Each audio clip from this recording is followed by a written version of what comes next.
అదరగొట్టే కారం రంగు రుచి ఆచి కారం పొడి. కర్ణాటకలో అధికార కాంగ్రెస్ లో రాజకీయం వేడెక్కింది. 2023 ఎన్నికల్లో ఘన విజయం సాధించిన కాంగ్రెస్ గద్దెనెక్కిన నాటి నుంచి 2.5 ఏళ్ల తర్వాత అధికార పంపిణీ ఉంటుందని ప్రచారంలో ఉంది. గురువారంతో సిద్దరామయ్య నేతృత్వంలోని సర్కార్కు 2.5 ఏళ్లు నిండాయి. ఈ నేపథ్యంలో అసలు రాజకీయం మొదలైంది. బీహార్ ఎన్నికల పరాభవం నేపథ్యంలో కాంగ్రెస్ అధిష్టానం కర్ణాటక రాజకీయాలపై ఇంకా దృష్టి సారించలేకపోయింది. ఈ నేపథ్యంలో సిద్దరామయ్య ఉప ముఖ్యమంత్రి డీకే శివకుమార్ మద్దతుదారులు ఒక్కొక్కరుగా ఢిల్లీకి వెళ్లి వస్తూ రాష్ట్ర రాజకీయాలను వేడెక్కిస్తున్నారు.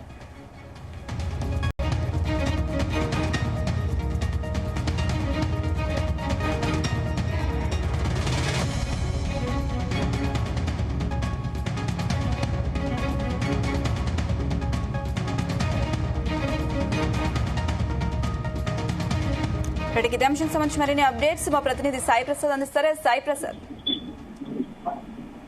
ఇప్పుడైతే మనకి అందరూ ఊహించినట్లకి కూడా కర్ణాటకలో రాజకీయ సంక్షోభం మరింత ముదురుతోంది. 2023 వేసవిలో ఎన్నికల అనంతరం కుదిరిన చెరో 2 ఏళ్ల ఒప్పందం ప్రకారం సీఎం గా సిద్దరామయ్య వైదొలగాల్సింది. అయితే ఉప ముఖ్యమంత్రి డీకే శివకుమార్ ముఖ్యమంత్రి పదవి చేపట్టాలి. నిన్నటితో కాంగ్రెస్ ప్రభుత్వం 2.5 ఏళ్లు పూర్తి చేసుకున్న క్రమంలో అధికార మార్పిడిపై ఉత్కంఠ నెలకొంది. కానీ అలాంటిది ఏమీ లేదని సంకేతాలు రావడంతో పాటు మంత్రివర్గ విస్తరణ కూడా ఉండదని కూడా తేలింది. కర్ణాటకలో 2023లో అసెంబ్లీ ఎన్నికలు జరిగాయి. అందులో కాంగ్రెస్ గెలిచి ప్రభుత్వాన్ని ఏర్పాటు చేసింది. ఆ సమయంలో 2.5 ఏళ్ల తర్వాత అధికార పంపిణీ ఉంటుందని కూడా చెప్పింది. దీంతో సిద్దరామయ్య ముఖ్యమంత్రి అయ్యారు. అయితే ఈ రోజు సిద్దరామయ్య సర్కారుకు 2.5 ఏళ్లు నిండిపోయే నిన్నటితో దీంతో సీఎం పదవిని ఉప ముఖ్యమంత్రి డీకే శివకుమార్ కి ఇవ్వాలనే వాదనలు కూడా బలంగా వినిపిస్తున్నాయి. బీహార్ ఎన్నికల పరాభవంతో కామ్ గా ఉన్న కాంగ్రెస్ అధిష్టానం కర్ణాటకను అయితే పట్టించుకోవడం లేదు ఇప్పుడు ఉన్న పరిస్థితుల్లో. కానీ సిద్దరామయ్య డీకే మద్దతుదారులు మాత్రం ఇవేవి పట్టించుకోకుండా ఢిల్లీకి వెళ్లి తమ ప్రయత్నాలు అయితే చేస్తున్నారు. సిద్దరామయ్య తన సీఎం కుర్చీని పదిలంగా ఉంచుకోవడానికి ప్రయత్నాలు చేస్తుంటే డీకే శివకుమార్ సీఎం పదవిని ఎలాగైనా దక్కించుకోవాలని అయితే ఆరాటపడుతున్నారు. దీనికోసం ఎవరికి వారే ప్రత్యేక ప్రయత్నాలు అయితే చేస్తున్నారు. ఇప్పుడున్న పరిస్థితులను బట్టే అదే కనిపిస్తోంది. బీహార్ ఎన్నికల ఫలితాలు విడుదలైన మర్నాడే సీఎం సిద్దరామయ్య ఢిల్లీకి వెళ్లి వచ్చారు. అక్కడ రాహుల్ గాంధీ, ఏఐసిసి అధ్యక్షులు మల్లికార్జున ఖర్గేతో మంత్రాలు కూడా జరిపారు. మంత్రివర్గ విస్తరణకు అవకాశం ఇవ్వాలని కూడా కోరారు. అలా చేస్తే మరో ఏడాది పాటు తన సీఎం పదవికి డోకా ఉండదని ఆయన సిద్దరామయ్య అయితే భావించారు. అయితే దీనిపై ఖర్గే ఇంతవరకు సమాధానం ఇవ్వలేదు. అధికార పంపిణీ అంశాన్ని మొదటి నుంచి తోచుకుంటున్న సిద్దరామయ్య 5 ఏళ్లు సీఎం గా తానే కొనసాగుతానని కూడా ధీమా వ్యక్తం చేస్తున్నారు.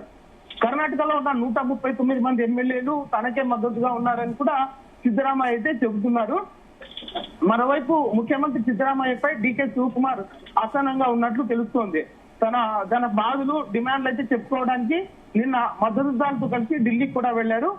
డీకే శివకుమార్ వర్గానికి చెందిన మంత్రులు చెలవరాయస్వామి, దినేష్ గుండూరావు, ఎమ్మెల్యేలు ఇక్బాల్ హుస్సేన్, హెచ్సి బాలకృష్ణ, ఎస్ఆర్ శ్రీనివాసు, గుడ్డి శ్రీనివాసు, రవి గణిగ, ఉదయ్ గౌడ, అనేకల్ శివన్న, రంగనాథ్, బసవరావు తదితర 10 మందికి పైగా ఎమ్మెల్యేలు, ఎమ్మెల్సీలు అధిష్టానంతో తాడో పేడో తెలుసుకునేందుకు వారు ఢిల్లీ వెళ్లారు. అధికార మార్పిడి దిశగా చర్యలు లేకపోవడాన్ని వాళ్ళైతే ఢిల్లీలో అగ్రనేతలు ఎదుట లేవనెత్తేందుకు కూడా సిద్ధమయ్యారు. డీకేను సీఎం చేయాలని వారందరూ కూడా డిమాండ్ చేస్తున్నారు.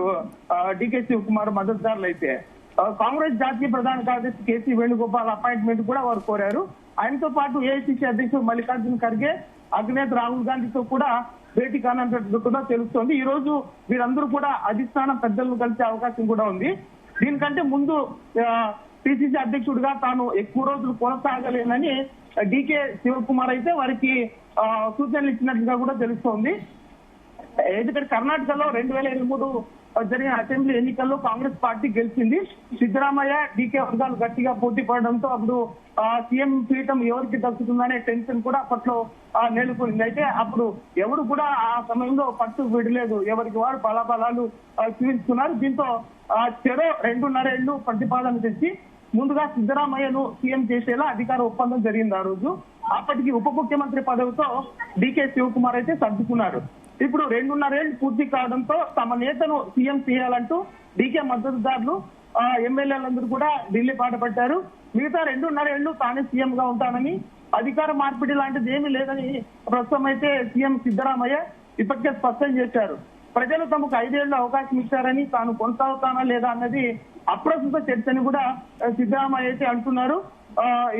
ఇదైతే ప్రస్తుతం నవంబర్ విప్లవం అంటూ తాగుతున్న ప్రచారం అయితే కేవలం కొంతమంది తనకు గిట్టని వారని ఆయన దీన్ని కొట్టిపడేశారు. వచ్చే అసెంబ్లీ సమావేశాలు కూడా తానే బడ్జెట్ ను ప్రవేశపెడతానని కూడా సిద్ధరామయ్య అయితే తేల్చి చెప్పారు.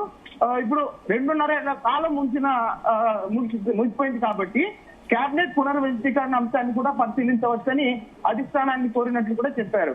అయితే దీనిపై రాహుల్ తో చర్చించి చెబుతానని ఖర్గే హామీ ఇస్తే దాన్ని అధికార మార్పిడి అంటూ తప్పుగా అర్థం చేసుకుని ప్రచారం చేస్తున్నారని కూడా సిద్ధరామయ్య అయితే మండిపడుతున్నారు. సీఎం గా తానే కొనసాగుతానని సిద్ధరామయ్య అయితే చాలా స్పష్టంగా చెప్పడం, డీకే వర్గం అలర్ట్ కావడంతో ఇప్పుడు కర్ణాటక కాంగ్రెస్ రాజకీయం అయితే సంక్షోభ దిశగా కొనసాగుతోంది. ఇప్పుడు వరుసగా ఎన్నికల్లో ఓడిపోతుంది. ఎందుకంటే వరుసగా ఎన్నికల్లో ఓడిపోతుంది కాంగ్రెస్. బీహార్ లో దారుణంగా ఓటమిపాలైన ఇప్పుడు కాంగ్రెస్ పార్టీ అధిష్టానం అయితే ప్రస్తుతం నిరాశలో ఉంది. ఈ పరిస్థితుల్లో ప్రభుత్వంలో మార్పులు చేసి ఇబ్బంది కొని తెచ్చుకోవడం ఎందుకనే ఆలోచనలో కూడా ఉంది. దక్షిణాదిలో ఈ సౌత్ ఇండియాలో మొత్తం కీలకమైన కర్ణాటకలో నాయకత్వాన్ని మారిస్తే వ్యతిరేకత వచ్చి 2028 ఎన్నికల్లో ఆ ప్రభావం ఎన్నికలపై కనిపిస్తుందని కూడా కాంగ్రెస్ పార్టీ అయితే అంచనా వేస్తోంది. పైగా సిద్ధరామయ్యను తప్పిస్తే గందరగోళం ఏర్పడుతుంది. ఆయనకు బలంగా ఉన్న ఎమ్మెల్యేలు మంత్రులు కూడా గొడవ చేసే అవకాశం ఉందని కూడా కాంగ్రెస్ పార్టీ భావిస్తోంది. దీంతో సిద్ధరామయ్యని ముఖ్యమంత్రిగా కొనసాగించేందుకు గ్రీన్ సిగ్నల్ ఇచ్చినట్టుగా అయితే సమాచారం అయితే తెలుస్తోంది. అందుకే ఆయన అంత ధైర్యంగా బహిరంగంగా ఆయన కామెంట్స్ కూడా చేస్తున్నారని కూడా అంటున్నారు. అయితే ఇప్పుడు డీకే శివకుమార్ అయితే దీన్ని వదిలిపెట్టే ప్రసక్తి లేదైతే మన పరిస్థితులు అయితే కనిపిస్తున్నాయి. ఎందుకంటే తమకు అన్యాయం జరుగుతోందని గ్రహించిన డీకే వర్గం వెంటనే చేరుకుని అధిష్టానం వద్ద తెలుసుకునేందుకు వారు ఢిల్లీ బయలుదేరి వెళ్ళారు. ఈ రోజు అయితే వారు రాహుల్ గాంధీని అలాగే ఖర్గేను కూడా కలిసే అవకాశం ఉంది. ఖచ్చితంగా ఇప్పుడు అప్పట్లో ఒప్పందం చేసుకున్న ప్రకారం 2.5 ఏళ్లు పూర్తి అయిపోయింది కాబట్టి మిగతా 2.5 ఏళ్లు డీకే శివకుమార్ నే సీఎం గా చేయాలని చెప్పేసి ఆయన వర్గం అయితే డిమాండ్ చేస్తుంది. ప్రస్తుతం అయితే కాంగ్రెస్ అధిష్టానానికి అయితే ప్రస్తుతం ఇదైతే కొంచెం పర్వతంగానే మారినట్లు కనిపిస్తుంది మనకి. Right Sai Prasad, thank you.